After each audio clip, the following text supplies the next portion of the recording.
말씀은 열왕기하 13장 1절에서 9절까지 말씀을 중심으로 여로보암의 죄라는 제목의 말씀을 같이 나눠보려고 합니다. 이스라엘 왕들에 대한 이야기를 계속 나누고 있는데, 지난 새벽에 말씀드린 것처럼 저희는 그 열왕기 상하를 지금 보고 있고요. 그리고 이제 이번 주간이 지나고 나면 역대 상하를 보게 될 텐데, 열왕기 상하를 보면서 두 가지 생각을 가지고 여러분 같이 봤으면 좋겠다라고 생각했습니다. 그건 뭐냐면 북이스라엘의 왕들에 대한 이야기와 남유다 왕들에 대한 이야기가 나오고 있어서, 북이스라엘 왕들에 대한 이야기는 이 열왕기 상하를 통해서 조금 나누고, 그리고 역대 상하로 들어가면 그 남유다의 왕들에 대해서 좀 나눴으면 좋겠다라는 바람이 생겼어요. 이유는 다른 데 있는 건 아니고요. 열왕기 상하와 그리고 역대 상하가 쓰여진 배경이 조금 다르기 때문입니다. 열왕기 상하 같은 경우에는 사실은 이스라엘이 멸망할 때, 그러니까 유다라는 나라가 멸망하는 그 시기에 쓰여진 작품이 열왕기 상하라면, 사실은 역대기 상하는 이스라엘이 포로로 잡혀갔다가 다시 돌아와서 다시 회복하는 그때에 쓰여진 글입니다. 그러다 보니까 조금 좀 다른 게 있어요. 어떤 게 다르냐면, 열왕기 상하에는 그 이스라엘 왕 중에 북이스라엘 왕과 남유다 왕의 불편한 모습들, 예를 들자면 그런 거 있잖아요. 다윗이 밧세바 사건을 범하거나 아니면 솔로몬이 치정을 잘못했던 일들, 이러한 일들에 대해서 사실은 열왕기 상하에는 솔직하게 기록되고 있습니다. 이유인즉슨 이스라엘이 멸망하게 된 이유가 어디 있는지를 설명해야 되기 때문이었습니다. 그래서 왕들의 잘못에 대해서 솔직하게 인정하고, 이들로 말미암아 이들이 잘못 하나님 앞에 서 있고 그들이 잘못 정치를 했음으로 말미암아 이 나라가 멸망하게 되었다라는 이야기를 하고 있다면, 사실은 역대 상하 같은 경우에는 유대의 한 왕이 새롭게 서야 되는 시기인지라, 과거에 북이스라엘과 남유다 중에 특히 다윗의 계보를 잇는 그들에게 대해서 온전한 정체성, 그들은 온전한 왕이었다라는 것을 말할 필요가 있었던 거죠. 그러다 보니까 열왕기 상하와 역대 상하에서 보는 관점이 조금 차이는 있습니다.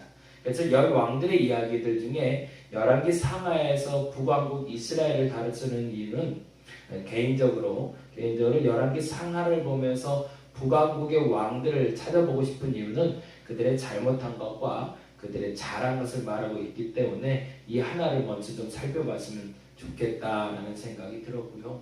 그리고 또 하나는 역대 상하를 보면서는 남유다 왕, 근데 그들의 잘한 모습만 보려는 게 아니라 열왕기 상하에 기록된 그들의 잘못된 수치, 치부 같은 것도 한번 더불어서 같이 살펴보면 양쪽을 좀 균형 잡혀 볼 수 있을 것 같다라는 생각이 들어서, 저희가 이제 새벽부터 주일까지 같은 본문이 가잖아요. 그래서 열왕기 상하 본문이 끝나고 역대 상하 본문이 가게 되면 그때 북왕국 아닌 남유다 왕들에 대해서 좀 살펴보도록 하겠습니다. 오늘은 그 중에 북왕국 이스라엘의 여로보암이라는 사람, 가장 유명한 사람이잖아요. 그래서 그 사람 이야기를 시작으로 여로보암의 죄라는 말이 무슨 말인지를 같이 한번 더듬어 보려고 합니다. 솔로몬 시대에는 그 가장 많이 했던 일 중에 나라를 영화롭게 하고 이롭게 하고 평화롭게 하고 풍성하게 한 일도 했지만, 솔로몬 때 가장 했던 일 중에 가장 아픈 기억도 되고 그리고 가장 행복한 기억도 된 건 바로 건축이었습니다. 1970년대, 80년대를 더불어 살면서 우리가 건축에 대한 붐이 일어서 대한민국이 이렇게 부강하게 됐던 것처럼, 사실은 솔로몬 때도 이 건축에 대한 붐이 많이 일었습니다. 실질적으로 여러분이 잘 아는 대로 하나님의 성소를 짓는 데도 약 7년 정도가 걸렸고, 솔로몬의 왕궁을 짓는 데도 약 13년 정도가 걸렸으니, 그 시간으로 보자면 아마도 이 솔로몬의 솔로몬이 치리하던 시기에 건축에 대한 날들을 빼면 그리 많이 남지 않을 만큼 그에게 있어서 건축이라는 것이 굉장히 중요한 도구였던 거죠. 나라를 안정시키는 도구도 되기도 했고, 경제적으로 부강하게 만드는, 그리고 이웃 나라와 같이 교류함에 있어서도 도움이 됐던 것이 이 북왕국이 아닌 북왕국 이스라엘을 만들 수 있는 계기가 되는 사건이 됩니다. 왜냐하면 이 솔로몬이라는 사람이 이 부강한 나라를 만들어서 나라의 그 건축에 대한 기반과 경제적인 기반을 쌓을 때 그 중심에 섰던 사람이 바로 여로보암이라는 사람이기 때문에 그렇습니다. 그는 과부의 아들이라고 되어 있고 느밧의 아들이라고 되어 있습니다. 아마도 그가 어리실 적에 아버지가 돌아가신 듯합니다. 그런데 힘도 좋고 그리고 지혜가 있는 사람인지라 그 막노동판에서 일한 것 같지는 않고 어느 정도의 위치에서 그가 십장 노릇 정도를 했을까요? 사람들을 치리하고 건축하는 일을 도맡아 했는데 일을 꽤 잘했던 것 같아요. 그러면서 솔로몬의 눈에 들었고 그를 솔로몬은 다시 데리고 와서 그에게 모든 건축의 건축 책임자를 맡기게 됩니다. 그것이 어찌 보면 그에게 큰 기회이기도 했고 솔로몬에게도 큰 기회였죠. 근데 문제는 뭐냐면 이는 가난한 상태에서 태어나 어려서부터 소위 말하는 그 서민들의 삶을 보고 살았는데 건축을 하면서 그 혹독한 노동으로 말미암아 서민들이 고통받는 것을 경험하게 된 겁니다. 그리고 그는 그 고통받는 서민들을 위해서 내가 무엇인가를 해야겠다라고 결심하던 때에 그가 공사 감독관이 된 거죠. 자기가 높은 위치에 올라갔으니까 낮은 위치에 있던 사람들을 까먹은 것이 아니라 그가 높은 위치에 갔음에도 불구하고 그 낮은 서민들의 그 생활이나 그 어려움에 대해서 본인이 스스로 해결해야 하겠다고 결심을 하게 됩니다. 근데 그것으로 말미암아 그는 그 중심에 사람들을 모으기 시작했고 사람들이 모인 것에 대해서 솔로몬은 오히려 여로보암을 두려워한 나머지 여로보암을 죽이려고 하죠.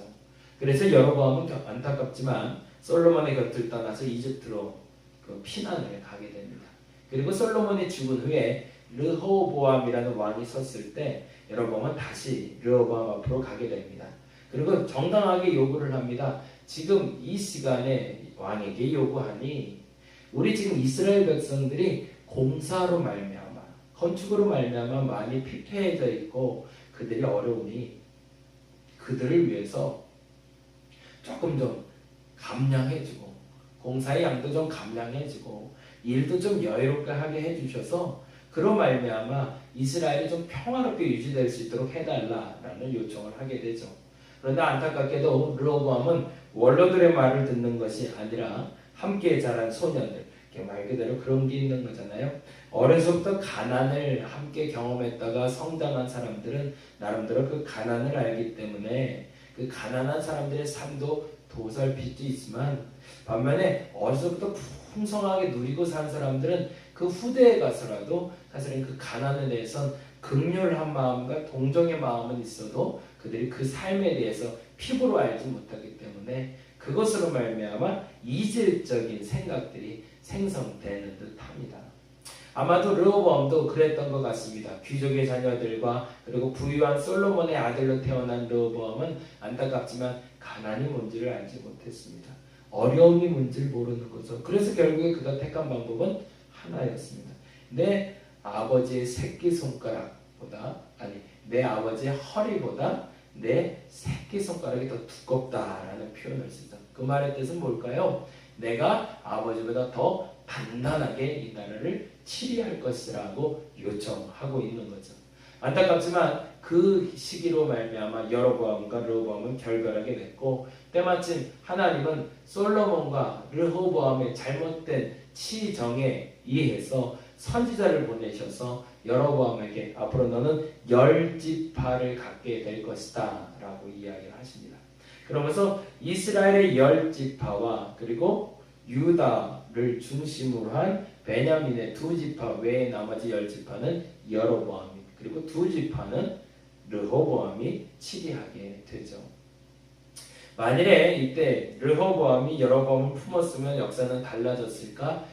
그랬을 수 있을 것 같습니다. 근데 한 가지 중요한 것은 역사적으로 보았을 때 그럴 수 있는 가능성이 존재하지 않았던 겁니다. 그런 다음에 여로보암은 10나라의 왕이 돼서 이스라엘을 치리하게 되었는데 사실은 그 다음이 문제가 됩니다. 사실은 이쯤 되었으면 그는 스스로 생각을 해야 됩니다. 왜요? 나는 서민의 편에서 일해야겠다고 생각한 사람이었잖아요. 그러면 지금 이 순간에도 서민을 위해서 내가 무엇을 해야 할지를 고민하고 그 북이스라엘을 만드는 데 있어서 가장 필요한 것이 무엇인지를 고민했어야 되는데 사실은 거기에 그는 푹 빠져들어가지 못합니다. 그리고 12장에 나타난 열왕기상 12장인데요. 같이 한번 볼까요? 오늘 보면은 열왕기하 13장이긴 하지만 열왕기상 12장을 보면 그가 했던 일들에 대해서 기록이 되고 있습니다. 12장 같이 한번 펴서 한번 보겠습니다. 제가 한번 읽어드릴게요. 12장에 이제 가슴 아픈 이야기들이 이제 써있기 시작하는데요. 21절부터 보면 좋겠습니다. 21절부터 한 절씩 한번 제가 읽으면서 설명을 드리겠습니다. 21절 볼까요? 르호보암이 예루살렘에 이르러 유다 온 족속과 베냐민 지파를 모으니 택한 용사가 18만 명이라. 이스라엘 족속과 싸워 나라를 회복하여 솔로몬의 아들 르호보암에게 돌리려 하더니 싸움을 하려고 한 거죠. 남유다와 북이스라엘 같이 싸우려고 했는데 22절에 이렇게 얘기합니다. 하나님의 말씀이 하나님의 사람 스마야에게 임하여 이르되, 갑자기 전쟁을 준비하고 있는데 스마야에게 하나님의 말씀이 임합니다. 그리고 23절에 다음과 같이 이야기합니다. 솔로몬의 아들과 유다 왕 르호보암과 유다와 베냐민 온 족속과 또 그 남은 백성에게 말하여 이르기를, 하나님의 사람 스마야가 유다 왕에게 다음과 같이 이야기하고 있습니다. 24절입니다. 여호와의 말씀이 너희는 올라가지 말라. 너희 형제 이스라엘 자손과 싸우지 말고 각기 집으로 돌아가라. 이 일로 나로 말미암아 난 것이라 하셨다 하라 하신지라. 그들이 여호와의 말씀을 듣고 그 말씀을 따라 돌아갔더라. 참 기가 막힌 얘기입니다. 서로 싸우려고 준비를 했는데 만일에 우리나라가 1950년 6월 25일 날 싸우려고 준비를 다 했는데 북에서 남에서 전쟁을 준비하고 있는데 때마침 중간에 갑자기 선지자가 나타나 말하는 겁니다. 남과 북은 형제 관계이니 서로 싸우지 마라. 그렇다고 그 전쟁이 멈출 수 있었을까요? 이스라엘은 신정 국가였죠.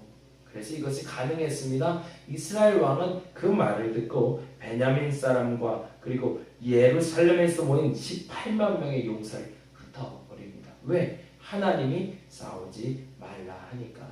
근데 그 다음에 문제입니다. 25절 말씀 볼까요? 같이 읽어봅니다. 여로보암이 에브라임 산지에 세겜을 건축하고 거기서 살며 또 거기서 나가서 부두엘을 건축하고, 이게 첫 번째 문제가 됩니다. 여로보암은 앞서 말씀드린 대로 뭐라고 그랬죠? 서민을 위한 정치를 했어야 됩니다. 그러면 자신의 성을 건축하기 이전에 서민들을 먼저 살필 수 있었어야 됩니다.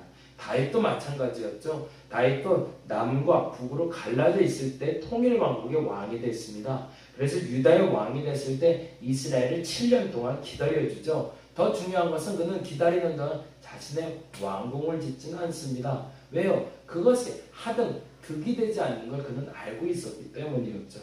근데 안타깝게도 여로보암은 첫 번째 한 일은 세겜을 건축하는 거였습니다.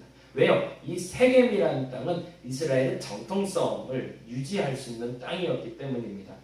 요셉의 유골이 묻혀있기도 했고 에발산과 그릿산의 중심에 협곡에 거하고 있는 땅이기도 했으며 이스라엘이란 그 이름에 부합한 장소였기 때문에 이것을 여로보암은 수도로 만들어서 그것을 정치적인 중심지로 삼고 싶었던 거죠. 근데 문제는 그 건축을 위해서 누가 동원이 됐을까라는 겁니다. 그렇죠. 서민들이 동원될 수밖에 없는 상황이죠. 여로보암 혼자서는 불가능했습니다. 근데 그 말에 즉 그가 왕이 된 이유는 건축으로 말미암아 서민들의 경제가 너무 어려우니 이 건축을 이제 멈추고 서민들에게 보다 좀 윤택한 생활, 안락한 생활, 평화로운 생활을 주는 것이 목적이었는데 결국 어떻게 됐다는 거죠? 그가 오히려 서민들을 악용해서 서민들을 더 혹독하게 만들면서 건축의 현장으로 또 뛰어들게 만들었다는 겁니다. 그것이 첫 번째 여로보암의 실수입니다. 근데 문제는 여기 보니까요, 25절에 에브라임 산지에 세겜을 건축하고 거기서 살며로 끝난 것이 아니라 그 다음 절에 이렇게 되어 있습니다. 또 거기서 나가서 분회를 건축했다고. 그건 무슨 말이에요? 건축의 현장이 계속 지속되고 있고 세겜이라는 곳으로 분할하자 분회. 지금 우리말로는 분이엘이라는 단어 아시죠? 하나님의 얼굴이라고 불렸던 야곱이 하나님을 만났던 자리. 이 세겜과 분우엘을 중심으로 해서 자신의 정치적인 야욕을 키울 준비를 하고 있던 겁니다. 이미 하나님과는 반한 일을 하고 있었던 겁니다. 근데 더 큰 문제가 발생했습니다. 그것이 바로 26절입니다. 같이 한번 읽어보겠습니다. 그의 마음에 스스로 이르기를 나라가 이제 다윗의 집으로 돌아가리로다. 이게 무슨 말이에요? 지금 내가 왕궁을 짓고 서민들을 위한 정치를 펴지 못하는 판에 지금 수도를 계속 옮기고 있으니 백성들이 자꾸 불안해하는 거죠. 그래서 이 불안해하는 사람들의 민심을 잡고자 그는 무엇을 하고 있나요? 안타깝지만 다윗의 집으로 가는 것을 막을 방법을 찾고 있습니다. 왜냐하면 다음 얘기 때문에 그렇습니다. 27절 보겠습니다. 만일 이 백성이 예루살렘에 있는 여호와의 성전에 제사를 드리고자 하여 올라가면 이 백성의 마음이 유다 왕 된 그들의 주, 이 말이 참 중요시 여겨집니다. 르호보암에게로 돌아가서 나를 죽이고 유다의 왕 르호보암에게로 돌아가리로다. 지금 수도도 만들었고 북이스라엘이라는 나라도 만들긴 했지만 실질적으로 이 나라를 치리하는 데 있어서 정치적인 중심지는 세겜과 분이엘이 됐지만 종교적인 중심지는 아직 예루살렘인지라 이 예루살렘으로 사람들이 머물 것을 생각하니 겁이 났던 겁니다. 그리고 1년에 연차례 성인된 남자들은 반드시 예루살렘으로 가서 예배를 드리게 되어 있는데 이 나라가 지금 하나로 된 것이 아니라 두 개로 나눠져 있는데 이 사람들이 자꾸 예루살렘으로 가게 되면 내 나라가 위태로워지지 않을까라고 생각했던 거죠. 그래서 예루살렘으로 사람들이 가지 못하게 만들 방법을 찾습니다. 그 방법이 바로 28절입니다. 읽어봅니다. 제가 읽어드릴게요. 이에 계획하고 두 금송아지를 만들고 금송아지 두 개를 만듭니다. 무리에게 말하기를 너희가 다시는 예루살렘에 올라갈 것이 없도다. 이스라엘아 너는 이는 너희를 애굽 땅에서 인도하여 올린 너희의 신들이라 하고 29절 하나는 베델에 두고 하나는 단에 두니라. 정치적인 중심지로 세겜과 분이엘을 삼고 그리고 종교적인 중심지로 베델과 단에다가 금송아지를 만들어 그곳을 예배의 처소로 만들어 버린 겁니다. 그러자 주께서는 이렇게 얘기하십니다. 30절에 이 일이 죄가 되었으니 왜요? 이는 백성들이 단까지 가서 그 하나에게 경배함이더라. 그리고 더 큰 문제가 있었습니다. 31절인데 읽어드릴게요. 그가 또 산당들을 짓고 레위 자손 아닌 보통 백성으로 제사장을 삼고 레위인들을 세우지도 않았습니다. 일반 사람들 이건 다시 한번 읽어볼 건데 13장에 보면 이렇게 돼 있어요. 13장 33절 찾아보실래요? 13장 33절이 이렇게 되어 있습니다. 여로보암이 이 일 후에도 그의 악한 길을 떠나 돌이키지 아니하고 다시 일반 백성을 산당의 제사장으로 삼되 누구든지 자원하면 그 사람을 산당의 제사장으로 삼았으므로 누구든지 제사장이 될 수 있었대요. 물론 누구에게나 제사장의 길이 열려있는 건 참 좋은 것처럼 보입니다. 근데 그것은 하나님의 법과는 전혀 상관없는 일을 하고 있는 거죠. 그리고 심지어 여기까지 12장 33절인데요. 제가 읽어드립니다. 그가 자기 마음대로 정한 날 곧 8째 달 15째 날로 이스라엘 자손을 위하여 절기로 정하고 베델에 쌓은 제단에 올라가서 분향하더라. 심지어 날짜도 옮겼다는 겁니다.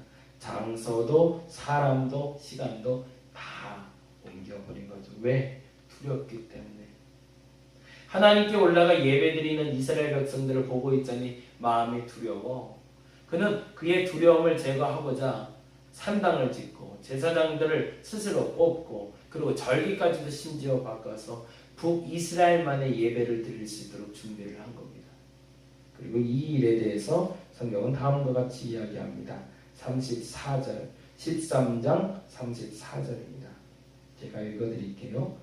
이 일이 여로보암 집에 죄가 되어 그 집이 땅 위에서 끊어져 멸망하게 된다. 그것이 우리가 잘 알고 있는 여로보암의 죄입니다. 여로보암은 스스로의 왕국을 세우기 위해서 하나님의 나라를 버려버린 겁니다.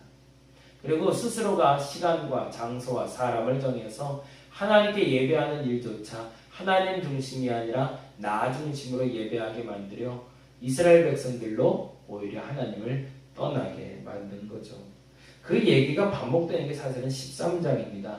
이거를 짧게 보면서 같이 이야기를 마무리했으면 좋겠는데요. 열왕기하 13장으로 한번 가봅니다. 13장 1절입니다. 유다의 왕 아하시아의 아들 요아스의 제23년에 예후의 아들 여호아스가 사마리아에서 이스라엘의 왕이 되어 17년간 다스리며 17년간 다스리는데 그 중에 있었던 일을 보세요. 2절입니다. 여호와 보시기에 악을 행하며 이스라엘에게 범죄하게 한 느밧의 아들 여로보암의 죄를 따라. 그 누구의 죄요? 여로보암의 죄. 그 여로보암의 죄는 뭐다? 아까 말한 대로 시간, 장소, 사람을 변질시킨 것. 누구를 위해서? 하나님을 위해서가 아니라 나를 위해서. 3절에 이렇게 되어 있습니다. 여호와께서 이스라엘에게 놓아서 늘 아람 왕 하사엘의 손과 그의 아들 베나다 손에 넘기셨더니 이 여로보암의 죄에서 돌아오지 않자 너무 화가 나서 아람 왕에게 끊임없이 하사엘과 베나다의 소생, 그러니까 배를 이어서 끊임없이 이스라엘을 괴롭히게 했다는 겁니다. 그러자 4절에 아람 왕이 이스라엘을 학대함으로 여호아스가 여호와께 간구하며 여호와께서 들으셨으니 이는 그들의 학대받음을 보셨습니다. 하나님이 징계하는 거지만 하나님이 징계하는 이에게 기도하게 하시고 그 기도하는 이가 하나님께 돌아오면 하나님은 그 학대를 돌아보내시는데 마치 사사기처럼 5절 말씀입니다. 여호와께서 이에 구원자를 이스라엘에게 주심에 이스라엘 자손이 아람의 손에서 벗어나 전과 같이 자기 장막에 거하게 되었다. 그렇죠. 어떤 잘못이든지 하나님께 돌아가지 못할 죄는 없습니다. 근데 중요한 것은 스스로 돌아갈 수 있는 준비가 돼 있음에도 불구하고 하나님께 돌아가지 않는 것이 문제가 되죠. 아람 왕 하사엘과 베나다 손에서 잠시 돌이키게 해주셨으나 6절에 다시 이렇게 얘기합니다. 읽어볼까요? 제가 읽겠습니다. 그들이 이스라엘에게 범죄하게 한 여로보암의 집에 죄에서 떠나지 아니하고 그 안에서 따라 행하며 또 사마리아의 아세라 목상을 그냥 두었더라. 그것이 마지막입니다. 끊임없이 여로보암의 죄로 말미암아 그 아람 사람이 쳐들어왔고 그래서 회개하고 돌아섰는데 결국에는 여로보암의 죄, 아까 말씀드린 대로 사람과 시간과 장소를 나의 임의로 결정해서 선택하여 하나님의 뜻이 아닌 나의 뜻대로 예배하게 하는 그 실수를 그가 결국엔 벗어나지 않음으로 말미암아 여호아스를 하나님이 버리셨다는 얘기입니다. 저와 여러분에게 오늘 주는 아주 중요한 교훈이 있습니다. 나의 나라를 위해서 북이스라엘을 위해서 하나님의 나라를 버린 사람이 여로보암이었습니다. 어찌 보면 여로보암이 예루살렘으로 이스라엘 백성들이 계속 내려가서 예배하게끔 만들었다면 보다 정확히 말하자면 그는 10나라를 가졌잖아요. 여기는 2나라를 가졌고 그러면 이 10나라를 가진 이가 하나님의 마음만 알았다면 이 나라를 전복하고 통일만 보게 되면 훨씬 더 쉬웠겠죠. 근데 안타깝게도 여로보암은 10나라를 가졌음에도 불구하고 마치 사울처럼 아무 도움을 받을 수 없는 다윗을 계속 쫓아다니며 죽이려고 했던 것처럼 르호보암에 대한 미움만 가지고 이 10나라를 잘 치리하며 하나님 앞에 돌아올 생각은 아니하고 오히려 하나님을 버리고 그 10나라를 택함으로 버림받게 되었다는 겁니다.